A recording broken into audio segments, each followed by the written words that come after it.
I think it's very important to look at the way that photographs represent society, and I do think that they do tend to go for the extremes of society rather than the very ordinary things, because photographers just find them a lot more interesting.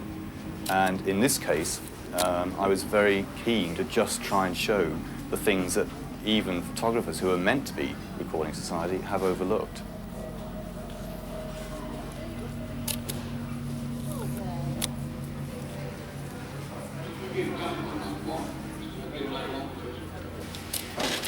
Retailing is very interesting because, in one sense, it's so familiar to us. We all go to the shops, we all go to the supermarkets so often that it's the kind of subject, in fact, people don't tend to photograph.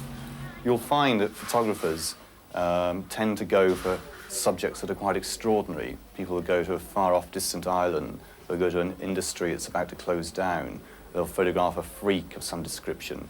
And the ordinary things in life tend to get missed out. And one of the purposes of the archive is to try and build up sets of photographs that actually deal with things that are so ordinary and yet just as vulnerable to change. I mean, we don't know what shopping's going to look like in 50 years' time. If you certainly look back, say, 20, 10 years, and certainly 50 years, it's changed tremendously.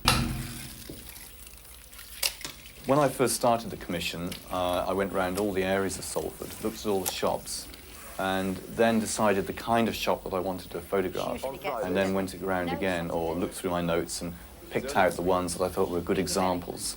I then would go to them, spend 2 or 3 days photographing them, and get to know the shop, and also look for little pointers, little visual sort of messages that I could incorporate in the photographs. Traditionally, documentary photography has always been done in black and white, and I suppose the reason for that is to try and emphasize the emotive quality of the subject and the way it's sort of covered. So for this work, I was very keen to get away from that idea, because if you think about a supermarket, it's full of colour, quite gaudy colour in fact.